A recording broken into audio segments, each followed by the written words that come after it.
out and I'll have to find my way out. So, all right, so I want to start out first of all asking if there are any remaining questions about the assignment. I know one remaining question was, A, how do you hand it in and when is it actually due? Because apparently it said Saturday, March 1st, and it was supposed to be Saturday, March 3rd.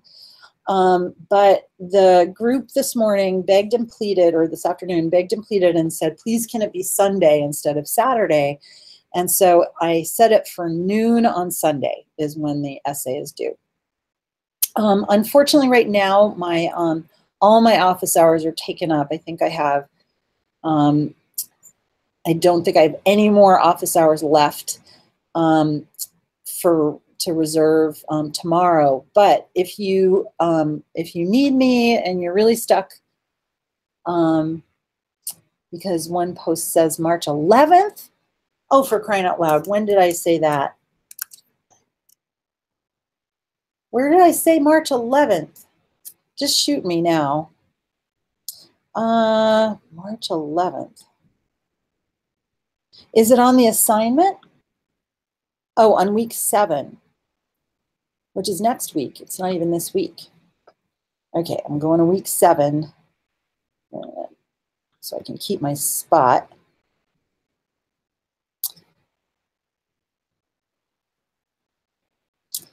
Week 7, what is this? Oh, no.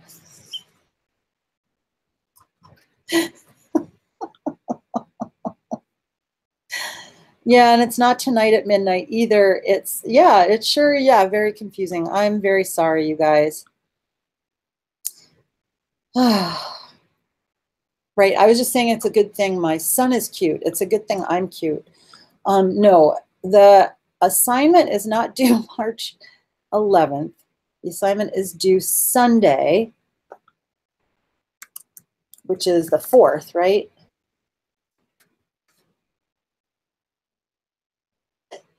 There we go. My apologies. And I don't want you to be dragging out the assignment either.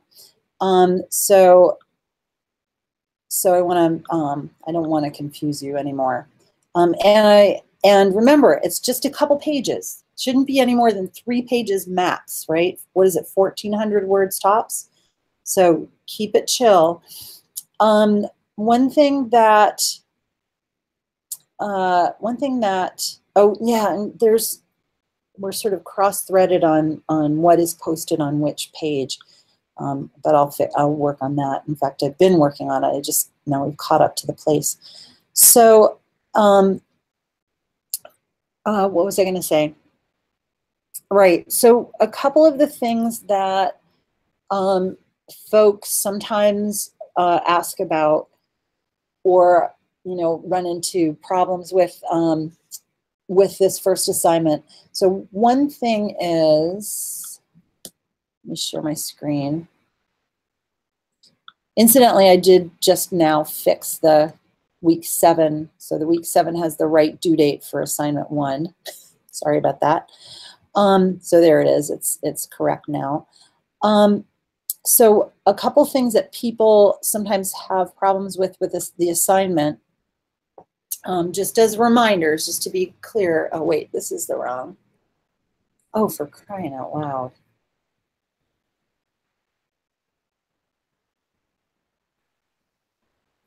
You feeks.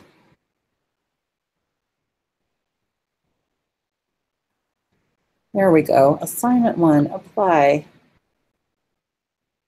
Publish. So,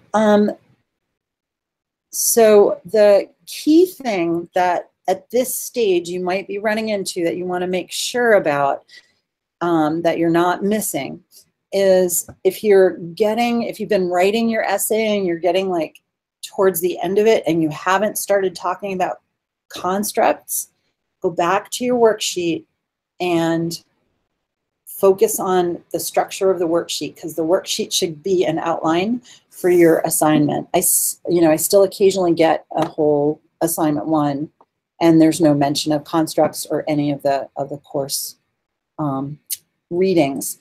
And if you're sort of feeling stuck about writing, go back to your worksheet. One really good strategy is to just copy the answers right out of your worksheet and then turn it into prose. And that can be a really good way to do it. And then folks this afternoon were asking about citations. People were sharing what their favorite citation manager is. So just to reiterate, make sure that your citations are not just web addresses. That's not a complete citation. So I don't really care about format. Yeah, EasyBib is great. One problem with EasyBib is if you do want to use APA format, I don't really care. But if you do want to use APA format, you have to pay for it. Some of the other sites do it for free. I use Zotero, which I love, and it has an installed version and a web version, and it syncs them, which is really great. It was really good for my dissertation, especially when my computer died. This spring, I was supposed to finish my dissertation, and all my stuff was saved online on Zotero, so that was great. BibMe, I haven't used that one. And Citation Machine is good. I really like, that's probably one of my favorite just web-based ones. And so make sure that you use both in-text citations, right? So if you're, let's say, quoting, Sarah Smith, and a book she wrote in 2015, you're going to say Smith, 2015 in the text, and then at the end in your references, you're going to have the complete citation. RefWorks is good. I find it really clunky, but maybe it's gotten better because I gave up when I was working on my PhD. I gave up on RefWorks because it was making me insane. So is it still clunky? Yeah, so some people, but what's great is you can save things directly into RefWorks. That is useful, and I found helpful because right from the library resources into it. But in this case, you guys are going to be using things that I've provided. And I think I showed you, in most of the readings, I've actually tried to include the actual citation so you can see what it's like. Don't cite our website as the source. That's not the source of the actual reading. Another thing that someone asked about this afternoon was, so she was writing and she felt like she was using lots and lots of quotes. And so we talked about kind of balancing the number of quotes that you use. And some students do run into trouble if they rely way too much on quotes. So I've gotten whole essays that are really just strings of quotes from other sources. And it means that the student never really says their own thing, and it doesn't really hang together. And some of the quotes are often, too extended, right? So too much stuff from the source rather than just narrowing it down right to the sort of core of what you're trying to convey. And the best use of quotes for these essays is as evidence, right? So you're trying to show things that people say or write that shows evidence of their constructs. And so use quotes in that way, right? Use quotes that demonstrate how somebody is constructing the idea of nature or wilderness, and then explain the quote in your own words. And often, if you find that you're using their words to explain their own quote, that's not probably going to get where you need to be. Let's see. Any other questions or things that have come up? So right. I was going to say I'm out of times for reservations for office hours. But if you run into a problem and you have a question, send me the question. And if you really get mixed up, we'll find a time to get together on a hangout or something and get you what you need. And I'm just going to be home working this weekend, so it should be fine. I'll be working on things, but it should be fine. All right, so what I want to talk about now, we got lots to do. So you had some fun things to read. People usually like this, this part of the class. And I want to start out with the video that you guys watched. So let's go there. So I love these crash course philosophy videos for this class because they sort of fill in, like they talk about a lot about Peter Singer's work, and Peter Singer he's a terrible writer. He's a good theoretician, and he does get across his meaning, but he takes a long time to get there, and a lot of students have had trouble reading Peter Singer's writing. And so I didn't really want to saddle you guys with Peter Singer. I'd much rather sort of summarize his ideas and then apply them to the world. And so that's really what I wanted to do. And we had, so there's Peter Singer, Jeremy Bentham, and Carl Cohen. So Cohen.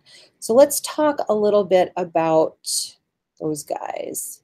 Let's see, I don't need this anymore. I don't need that anymore. Let's talk a little bit about those guys. So Peter Singer was talking about is a really important philosopher about how we relate to animals. And first of all, let me ask you this question. Why, in a class about humans and nature, why are we examining our relationship with animals? What's the deal there? Why do we care?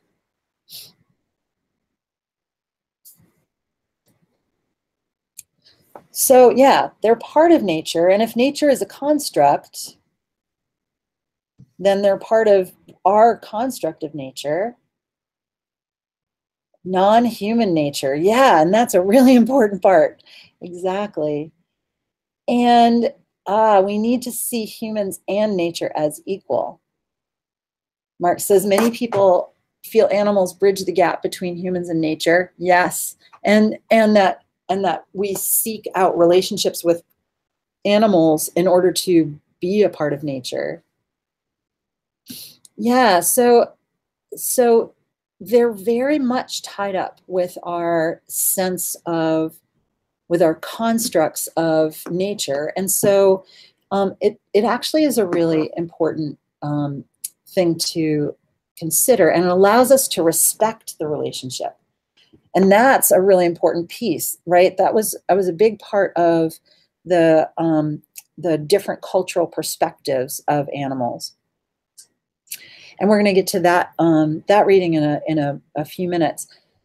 And so yeah, when we start to understand and really examine the way we ourselves and reflect upon the way we ourselves relate to animals, we start to understand how our construct of nature, hi Jazz, how our construct of nature is, you know, how it exists and what it's made of. So, okay, so Peter Singer, and this is really getting at the non-human nature thing. Peter Singer says, hey, if we give preference to our own species, or even certain specific species we like better than others, if we give preference to certain species and not others, isn't that speciesism similar to racism? And so I guess one of my questions is, do you think you are speciesist? Like when you reflect on it, it really is such an interesting topic.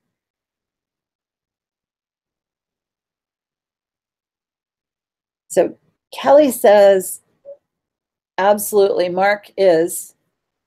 And Jen says, nope, she's not speciesist. Kai says, to an extent. Amber says, yes. And Blair says, no. And good, so we've got some diversity here. That's really good. And so there's a range of how people, you wouldn't eat a cat. Yeah, Michaela, I hold my dog higher than a random snake in the woods. Like if I had the choice of saving my dog's life and a snake in the woods life, I'd save my dog.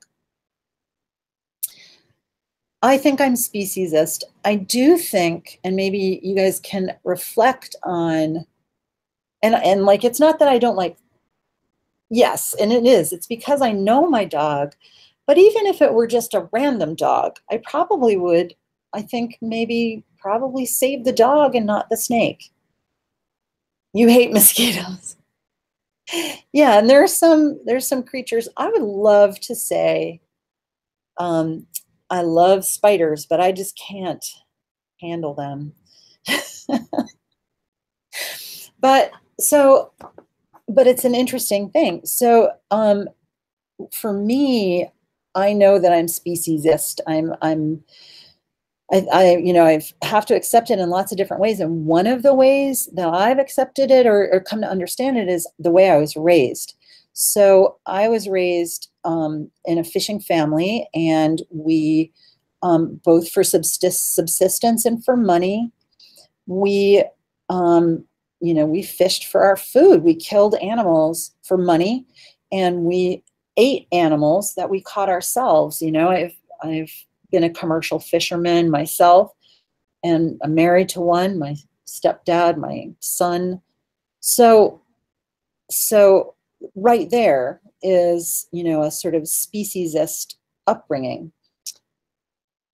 Yeah, and so many of us, have this relationship with our pets and we think of also cute furry mammals, right? Compared to, slimy worms or squiggly snakes or mosquitoes, Mark, right? It's hard to not have some level of speciesism. Ah, so Jen, you really hit the nail on the head. Did I hunt or fish because of intelligence? So you mean, did I choose my prey because of intelligence? Well, one thing that we never did, and that I do feel a little weird about, I guess I could do it mostly because of my background, but we never hunted for mammals. We ate them and we would trade fish for them. Still do, actually, in my family. Yeah, and it becomes a part of how you construct yourself in relationship to the world, doesn't it? And yeah, animals kill each other to survive. And so some people have really dug deep into their own sense of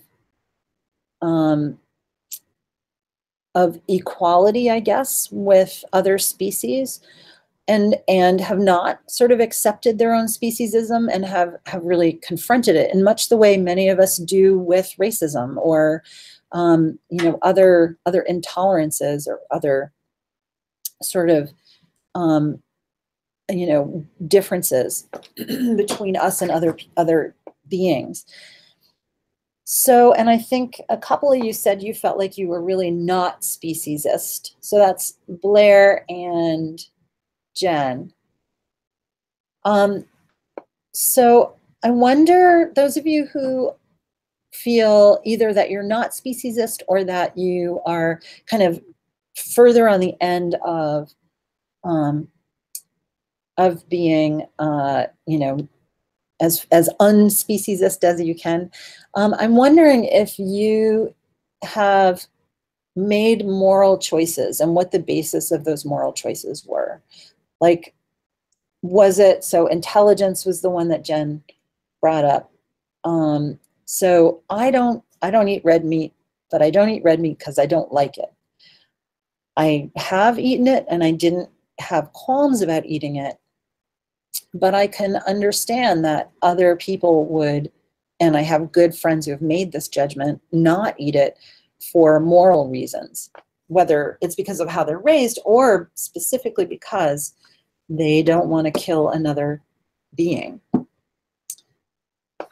So if you're not speciesist, do you refrain from killing mosquitoes?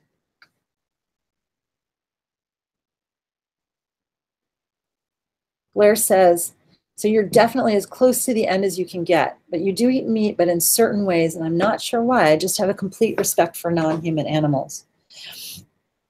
And yes, you actually do kill mosquitoes. Yeah, and I've killed them with a vengeance. Like, I didn't know that part of me existed.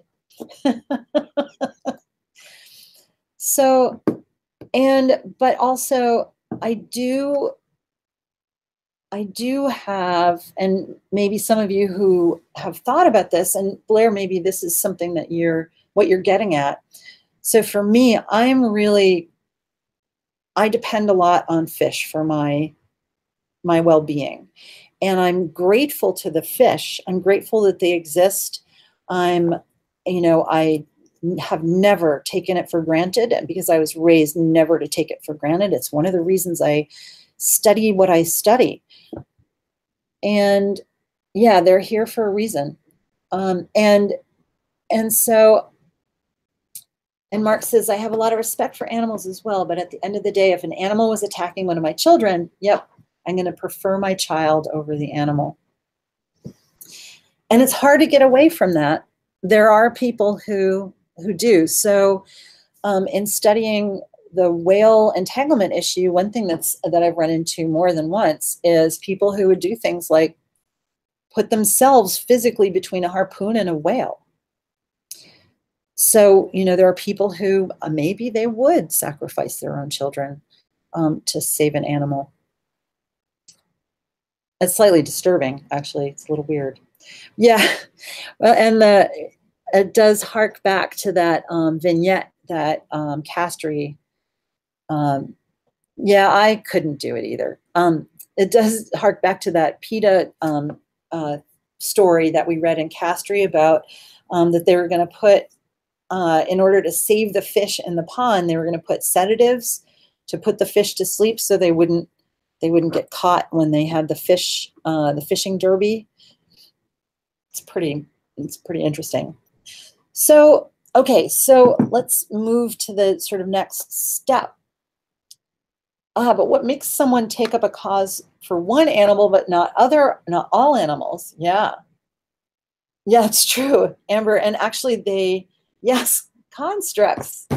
Bingo. So Amber, you could catch quite a few, and in fact, electrofishing, that's what they do. It actually doesn't kill the fish, but here in Maine, to find, for instance, salmon, and other certain kinds of fish, they'll just zap the water a little bit, and all the fish go zzz and come to the surface, and they're out cold for long enough to be counted and identified, and then they wake up and are fine.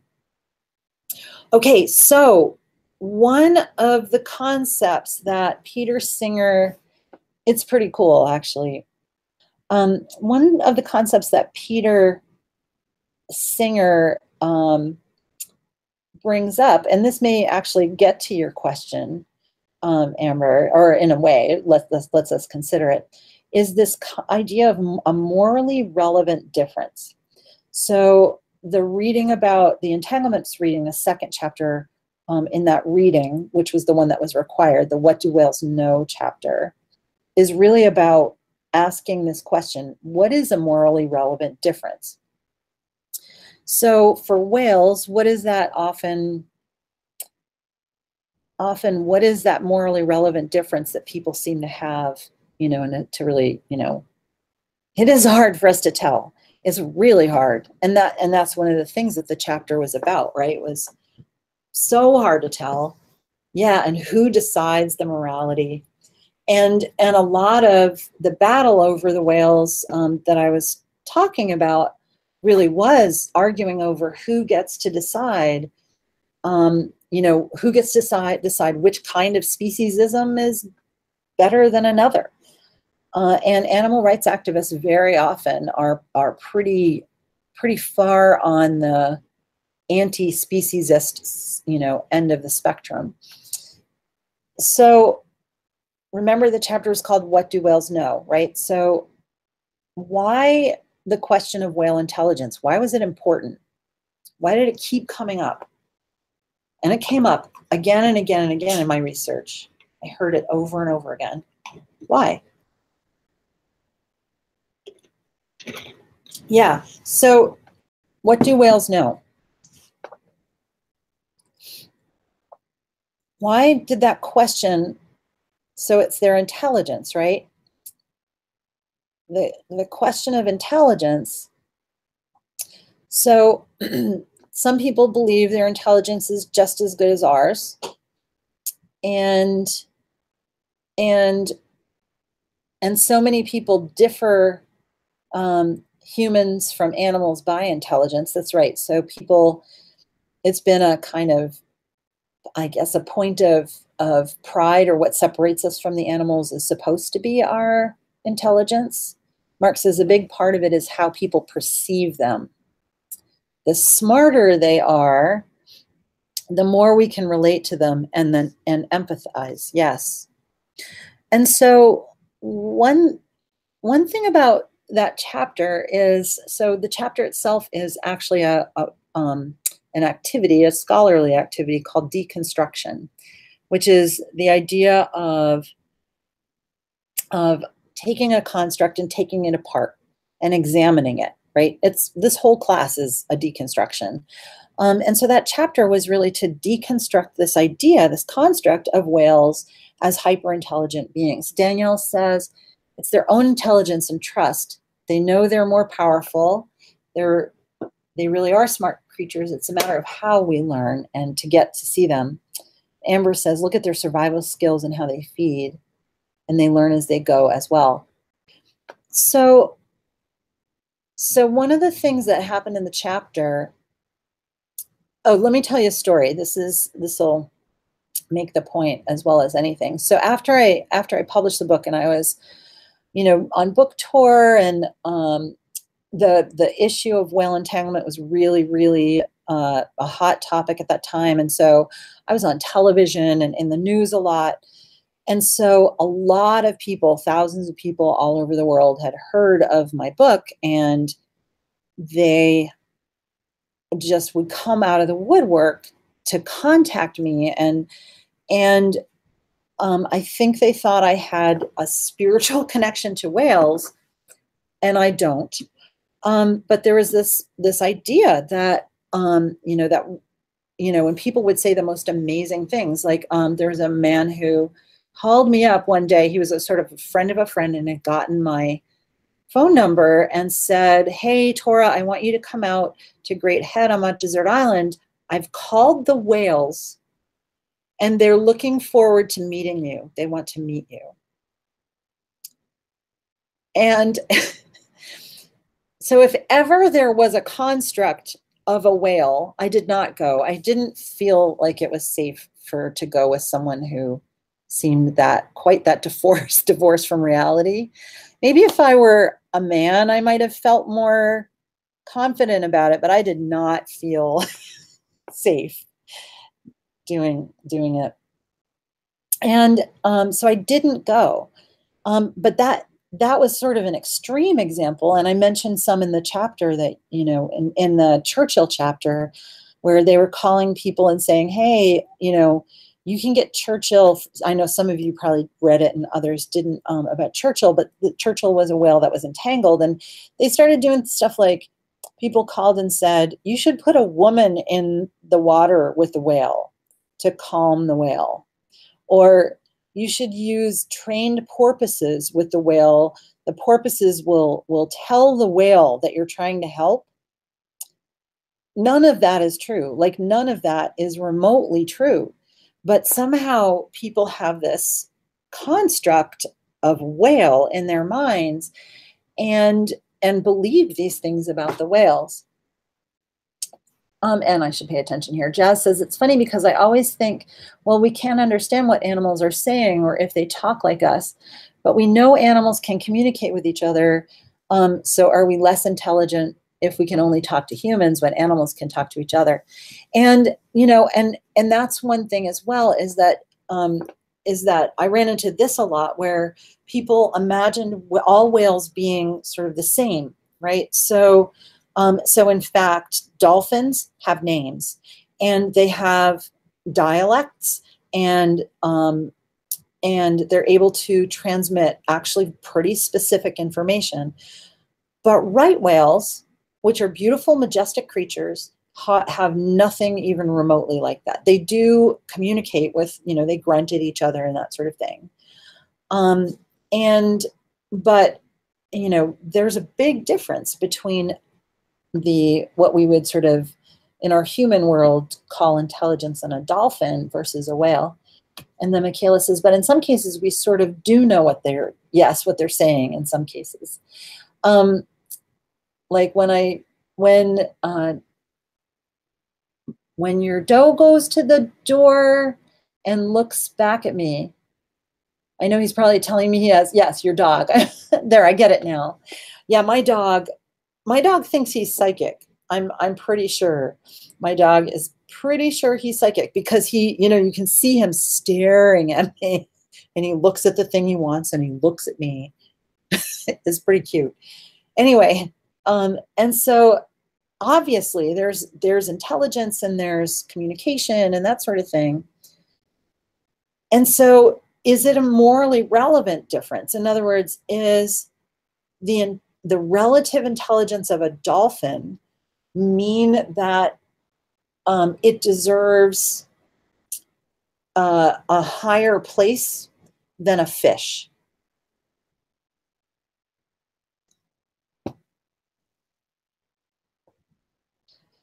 So is the higher intelligence of a dolphin?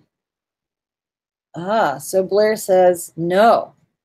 Does anybody disagree with Blair? And Blair is sure. Sort of. So if we're comparing like a dolphin, and dolphins are super, smart by lots of measures. Good question, Mark. Is it wrong for dolphins to eat fish then? Dolphins, not only do they eat fish, but sometimes they'll play with the fish and tease the fish. So just like a mother cat will bring a mouse and drop it amidst her kittens, the dolphins do the same thing with fish. They'll injure the fish so the baby dolphins can play with them. And that's how we've made dolphins be represented. They're always put on display because they're so smart. And orcas with seals do the same thing. That's right. Which, just seeing videos of orcas torturing seals that way, it makes my blood run cold. I have a really hard time with it because I relate, totally speciesist, right? I relate with that seal. Though those orcas are really intelligent. They're definitely smarter than those seals. It's still a living organism and can communicate and has a place in our ecosystem. But they don't have the constructs that we have. Dolphins, if they have names, they have constructs.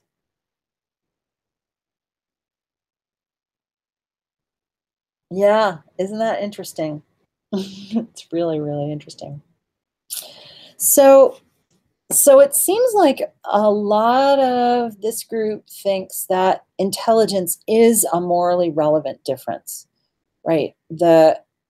And I think in the video they bring up this question of the issue of suffering. Let's see. Okay, I'm behind now. That's right. We see it as a different behavior. And lion packs must have constructs because there's always one male lion and he sets the rules of that pride. That's right. Yeah.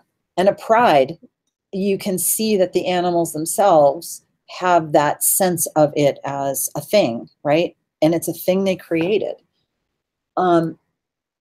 Dolphins have names. Your dog sees you as its, something. I don't know. It's not owner. Well, my dog owns me. Companion, pack leader, yeah. So those are constructs. Do you think a mosquito can have a construct? So Blair says, I just think of it in the way that how can we judge the intelligence of fish if we don't have the ability to communicate with them? Yeah, I definitely dehumanize all mosquitoes when I squash them. And so that, Blair, that is one of the questions that I raise in the book, which is that in the chapter that you guys read, right? So I talk about the idea that, you know, what can we possibly be measuring? We're only really measuring them against our sense of what intelligence is and our definition. I think my dog sees me as warm too. He likes me warm.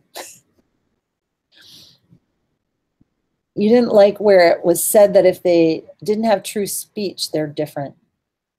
Ah, I guess any animal could technically have a construct if we really want to think about it.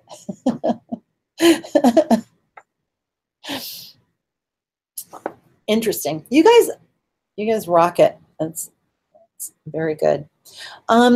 So, okay.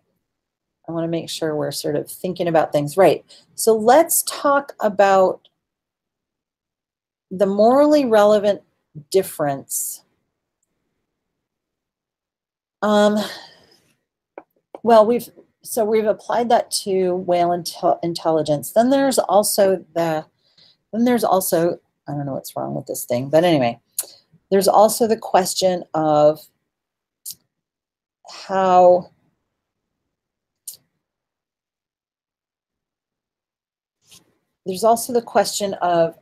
does suffering come into it? And again, that's a topic in the chapter that you read from my book, was what do we do with the suffering, the ability to suffer? And it raises a question, right? So if we sort of move on from the intelligence question, is there any doubt that whales can suffer? No, Michaela says. Does everybody agree? Yeah, I agree too. They suffer. I've seen them suffer. You know, and one of the things that we carry with us, right? So you can think of a time, and I don't want to take you to a traumatic place, but you can think of a time maybe when you've heard, you know, the sounds that an animal makes when it suffers, when it's suffering or terrified. Those are the kinds of sounds that whales make. They gasp and they trumpet and they wheeze in the same way that any other mammal does. And yeah, I mean, it's utterly recognizable, and I can feel in myself when I hear it, and I see them flailing, right? So, and so that really, it was interesting too, because it ended up being the one thing that everyone in the issue agreed with. Everyone. There was not a single fisherman who said, yeah, no, it's totally cool that these whales suffer. I never met one who said that wasn't wrong, right? That there needed to be a way that we could make it so whales didn't have to suffer that way. And let's see, Michaela says, it's heartbreaking to think about. I know what my dog sounds like when he's in pain, and it hurts me. Yeah. And, you know, and it's an instinctive response. Like when you hear it, it's not a thing you have to think about, right? You don't think, oh, well, that's analogous to a human feeling, right? You respond to it viscerally. And Kelly says, in my post, I brought up about lobsters and boiling them. Countries are now banning that practice, but scientists say they do not have a brain or nervous system, so they do not suffer. They do have a nervous system.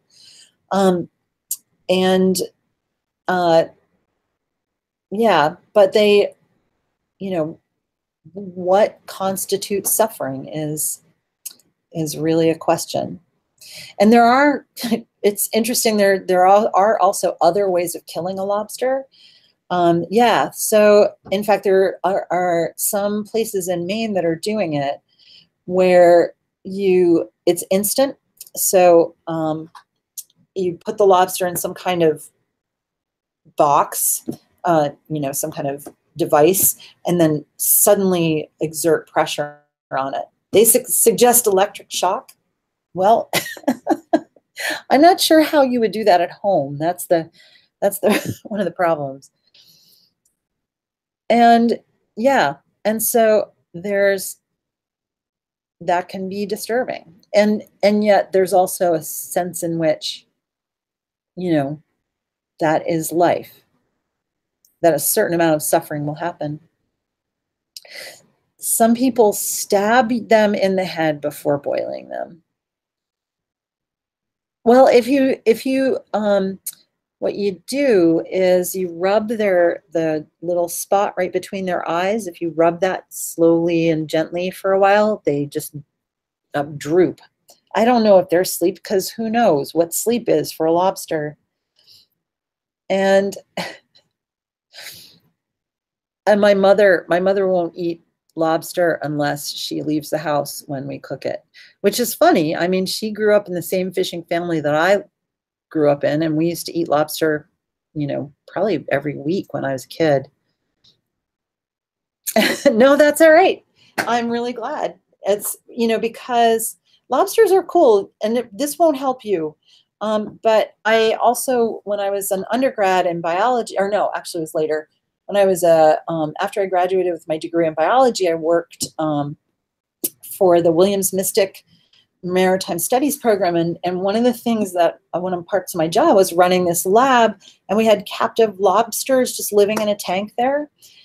And we discovered that the lobsters could recognize me and the work study students who worked for me when it was time for them to be fed. So they'd watch as somebody walked up to the tank to look at them. And if it wasn't one of us, they'd just go, eh.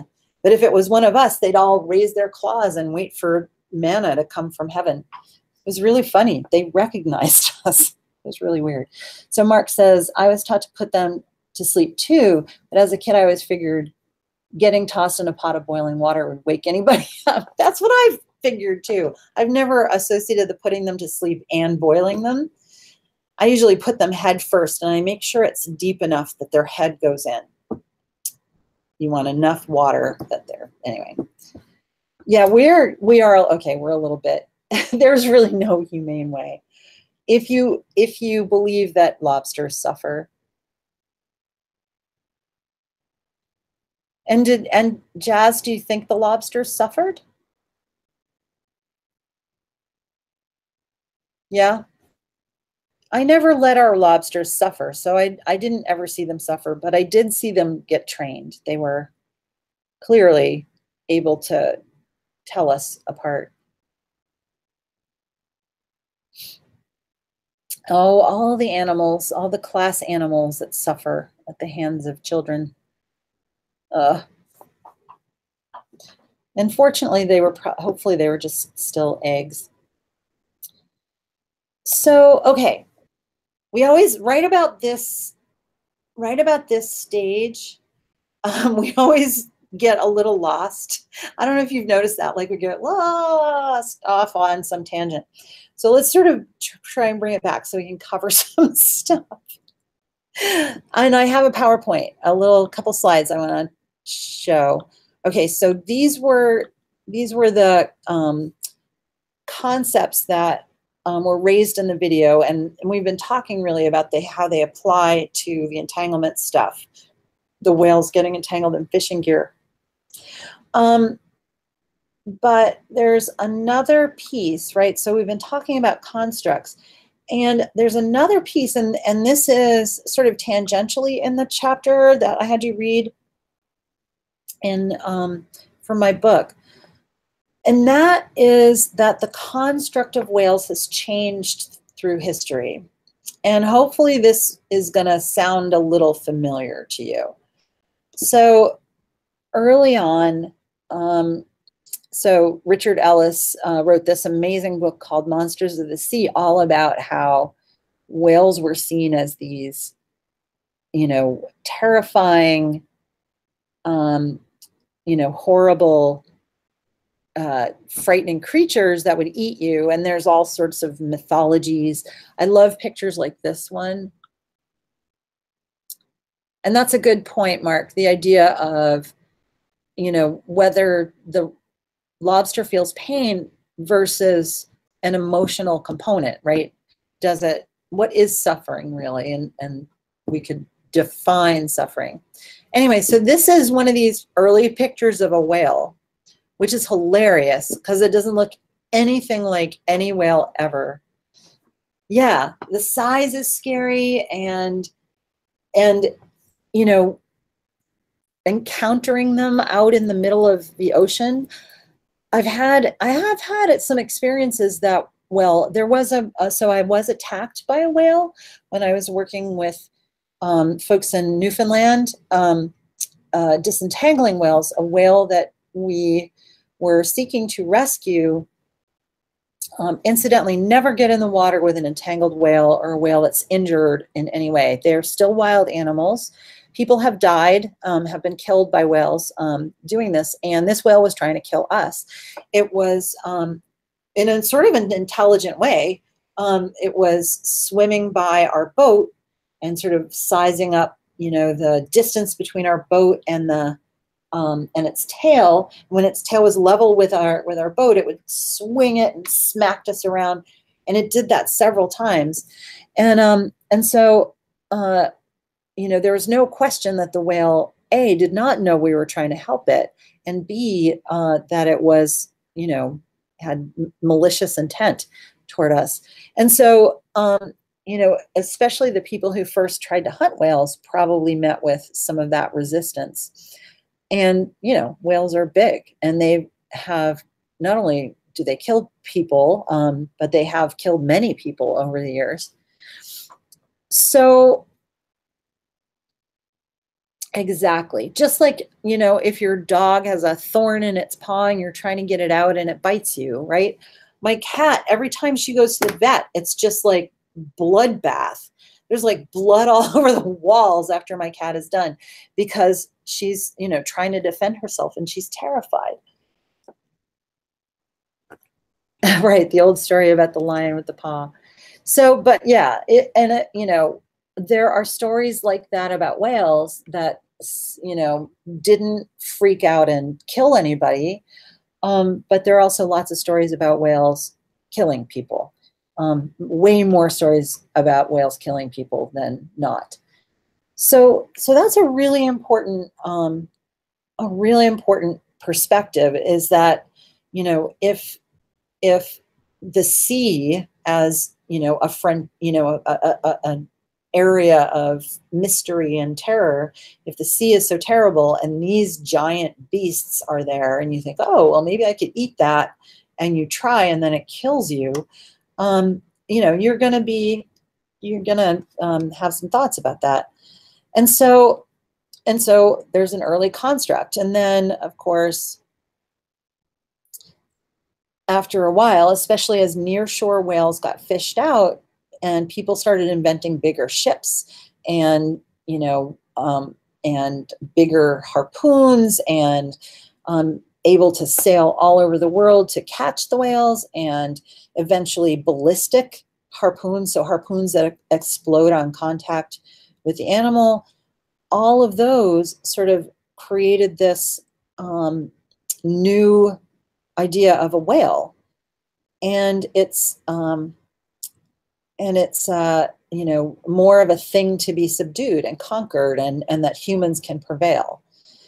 It was never easy. It's still never easy, but that sort of changed it. And now, of course, we have this spiritual construct, the sublime construct of whales as being magical and spiritual. Like, really, people believe that and told me so many times when I was, you know, doing research and talking about my book with people. So what does this remind you of? These three constructs, you guys.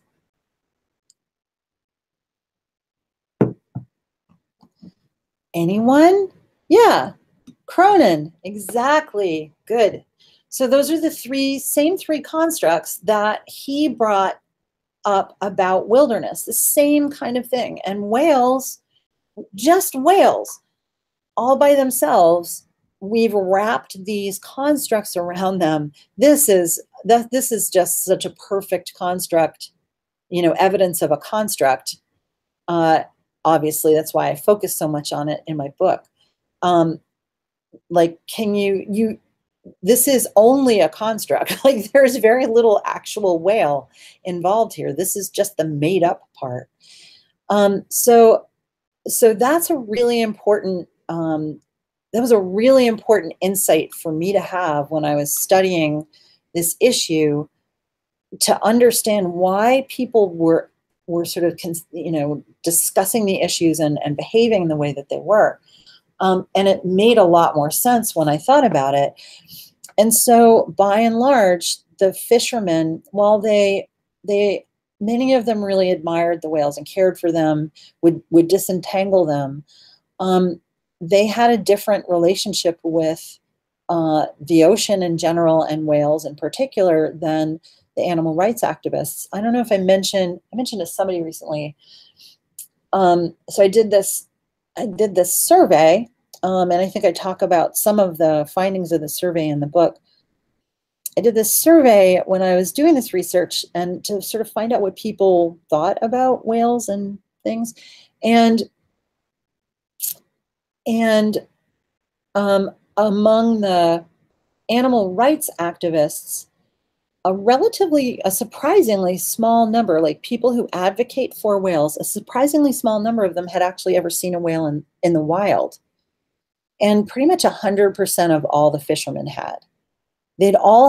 Fishermen had personal, direct experience with whales, while many of the people who were advocating for the whales had never seen them in the wild, which I found really fascinating. It didn't occur to me.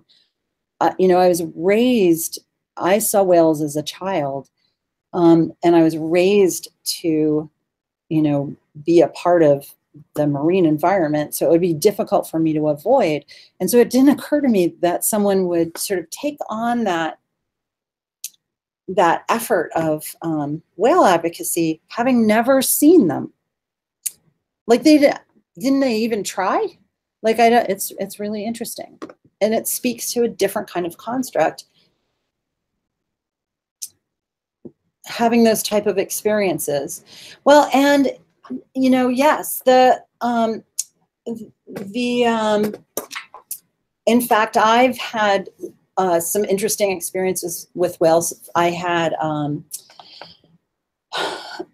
so the same whale that was trying to attack us, well, it did attack us. It hit our boat several times. At one point, Wayne, the guy I was working for there,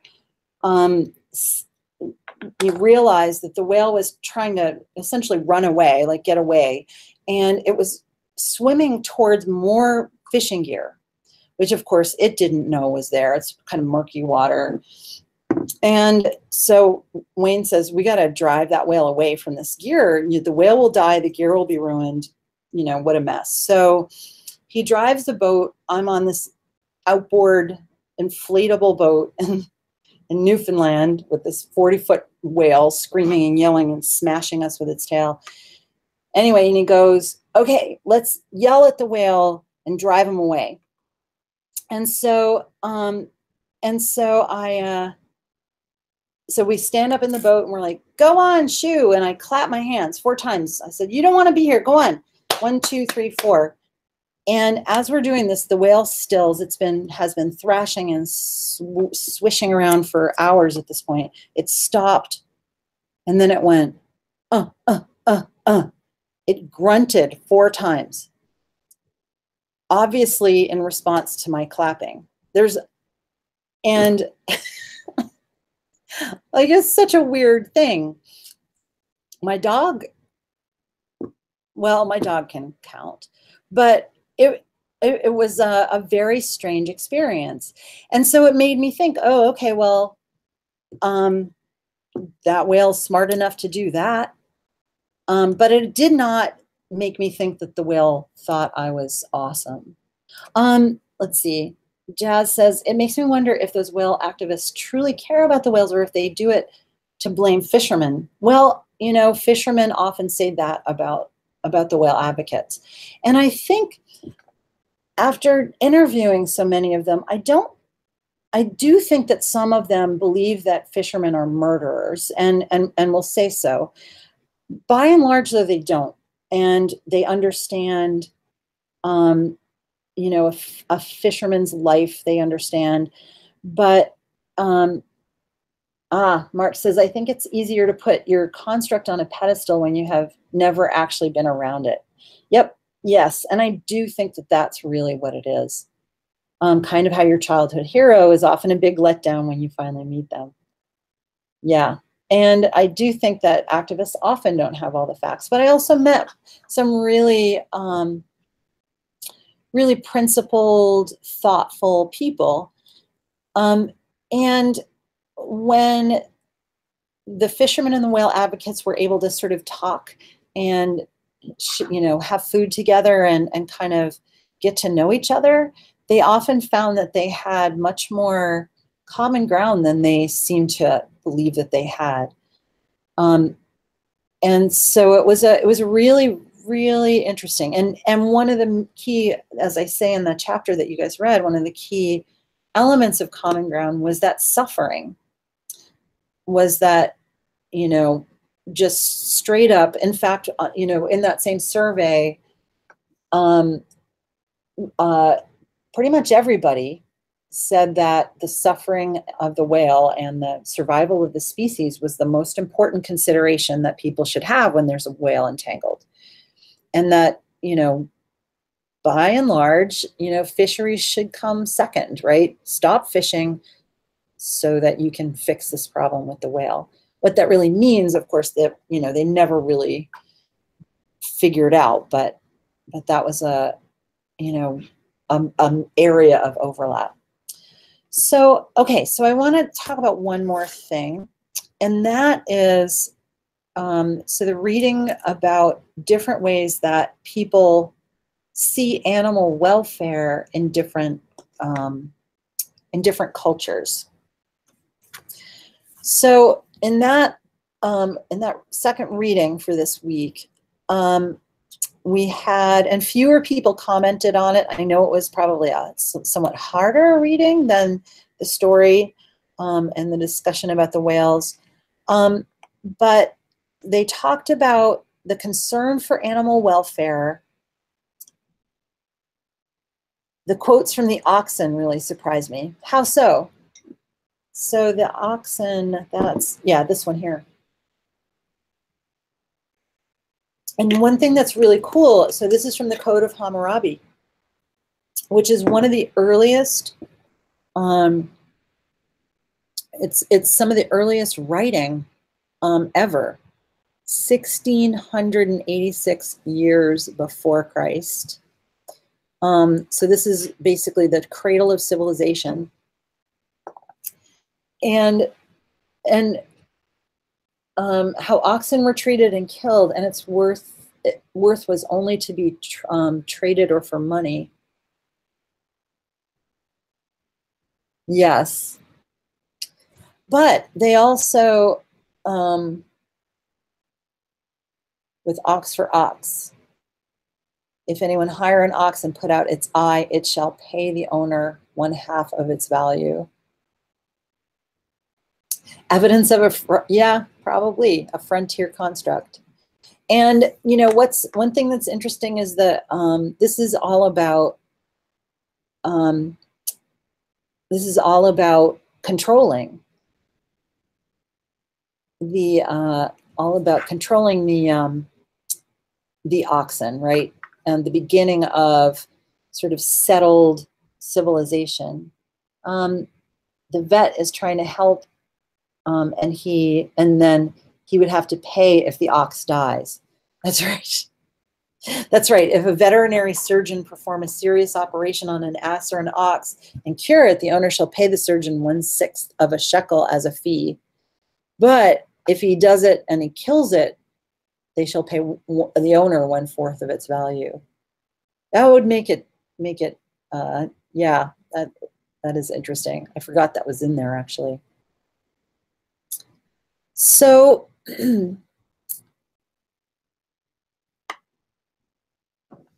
so what were some of the commonalities that you found among different, you always think of it as Hammurabi's FAQs.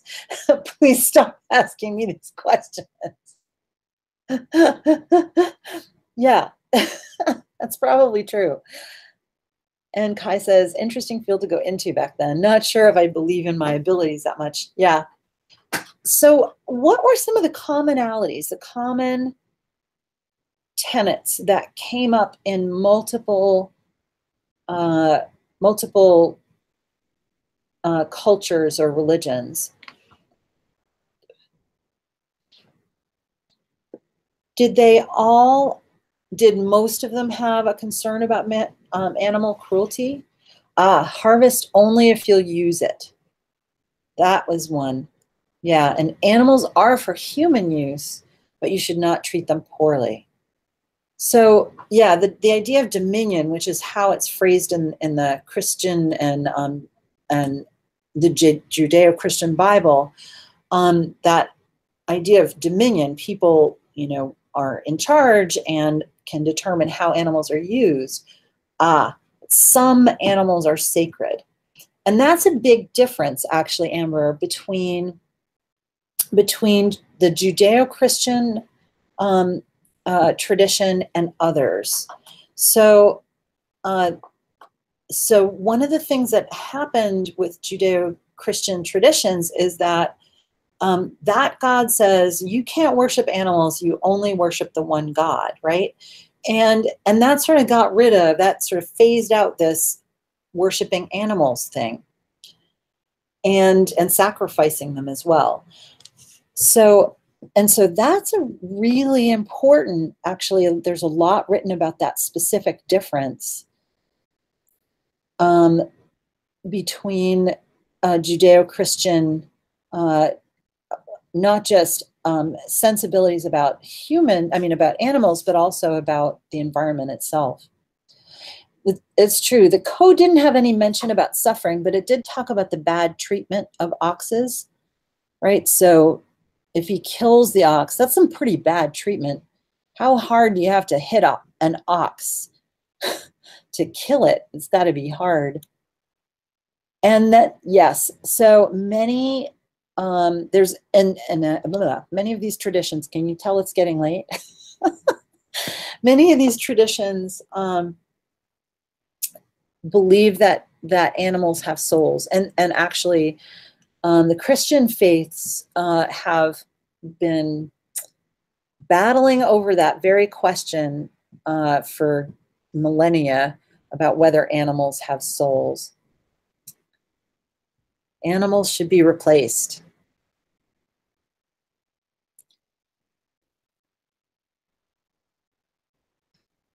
So there are sort of consistent concern for animal welfare, but within the bounds of, I guess, that frontier construct of dominion. Michaela says, I can't answer as to whether or not they do have souls, but I'd like to think they do. Well, and that's very similar to the fact that I think of my dog as a person. He's a dog. I don't think he's a human being, but I think he's a person. So there are moral sort of strictures around animals and their welfare, and then there are so here's one. I don't know. Let's see. Jazz says, when I was younger, my parents had always told me whenever a pet died, they went to animal heaven. Well, that was probably comforting to you, and that's why animal heaven was constructed, right? They made a little construct for you so that, and it would be a bummer, like if there's heaven and I go there and my dog's not there, what's the use of that? It's not really heaven then. Anyway, all right. So, yeah, exactly. So there's one important sort of set of constructs comes from Jainism, Hinduism, and Buddhism, which all arose from the Indus Valley and the Indian subcontinent, so India, what is now India and Pakistan region. And so these religions have very, very strong animal welfare threads. So that was a really important one. So this, and in fact, I'm a yoga practitioner, and one of the major tenets of yoga is ahimsa, and it's non-injury to living beings, or sometimes it's non-violence is how it's translated. And part of that is that it's part of reincarnation. So that's why cattle are sacred to Hindus, is that they're believed to be a higher level of being. If I come back, I'm not sure I want to be a cow, but if I want to be a cow, if I were to be a cow, I'd want to be a cow in India. Yes, and the belief in karma. Yes, unnecessary suffering and reincarnation, exactly. So avoiding unnecessary suffering and understanding that the soul that inhabits another being, whether it's human or not, could, is a being that you have moral obligations to, just like you have with others. And so this ahimsa idea really is woven through all of those religions, and lives to this day in Hinduism and Islam, actually, to a degree. I'm trying to think if there's something else that I wanted to bring up.